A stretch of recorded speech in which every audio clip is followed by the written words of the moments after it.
You're going to remember sound design that's bad or sound that's bad. You're not going to remember it when it's good.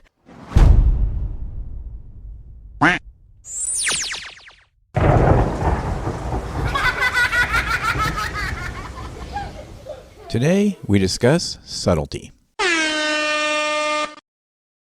Welcome to Monetize This, the podcast that openly questions podcasting best practices. We take a skeptical, hopefully funny look at the podcast guru industrial complex. Today, we're talking with a voice actor and audio branding expert, Jodi Krangle, about sound design, overproduction, guru nonsense, and why your hobby podcast probably does not need a helicopter flyover. I have been a voice actor now for 18 years. I started in 2007. I started the podcast in November of 2019. And what's it called? Because it's called Audio Branding. So I started the podcast to talk about how sound influences us in advertising and marketing and branding, definitely, but also in our daily lives. It influences everything.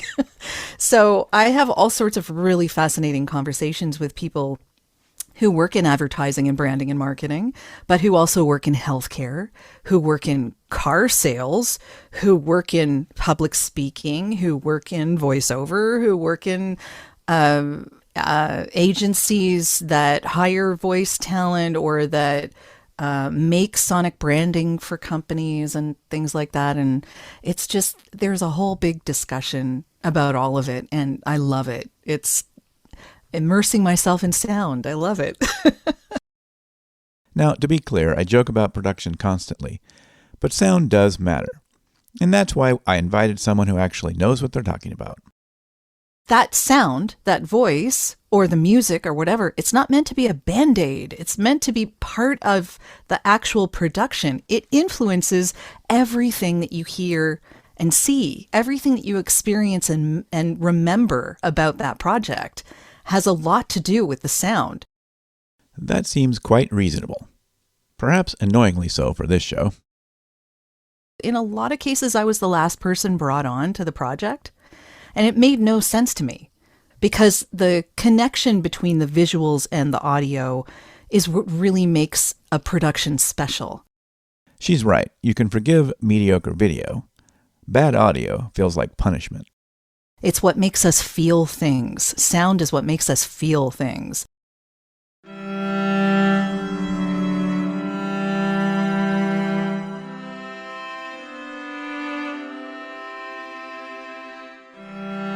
Okay, maybe not that many feelings. And this is where podcasters get into trouble. We hear sound matters and immediately become tiny George Lucases. And it's easy when we start to totally overdo it, right? Oh, this needs a duck sound right now. Yeah. And then it needs this other thing. But then it becomes bad. This is a common spiral with creative tools. Step 1, it's useful. Step 2, it's fun. Step 3, it's unbearable. You're going to remember sound design that's bad or sound that's bad. You're not going to remember it when it's good. It just adds to the experience. Exactly. Good production disappears. Bad production applies for citizenship. And once you learn how audio works, it can shake your worldview. It makes us feel comfortable because we're used to that sound.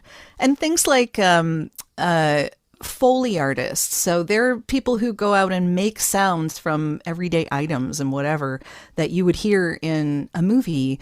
Like a storm, if you're actually going to put a microphone in a storm, you're going to get nothing but blowing wind is what you're going to get. You're not going to get the sound of a real storm. So the Foley artists have to recreate that in a way that sounds right to our senses, to our ears, that wouldn't be real, but sounds real. Right. Like they use sizzling bacon for rain sometimes. Like, I mean, it's like there's so many interesting ways to do this, but it's amazing how we can trick our ears to be comfortable with something that isn't real. This is devastating information. I could never watch weather the same way again.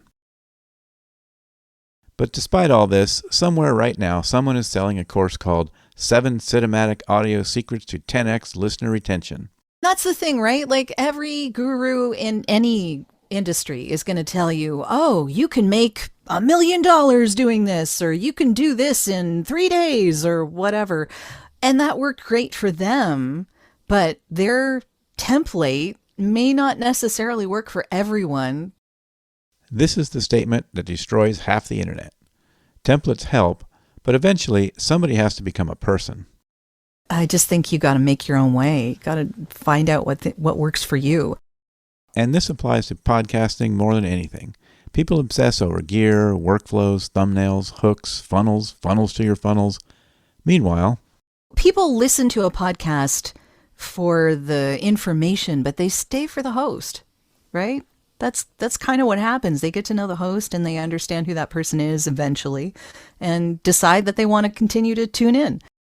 There it is. Not your compressor settings, not your cinematic whooshes, not your monetization roadmap. You. And do we have the perfect formula for how that works? Nope. We just got to be us. Extremely rude for her to summarize the whole show better than I do. Not every message is for everybody. If everyone likes your podcast, you may have created wallpaper. And you want to repel almost as much as you want to attract, because there's no point in attracting someone who isn't going to get you.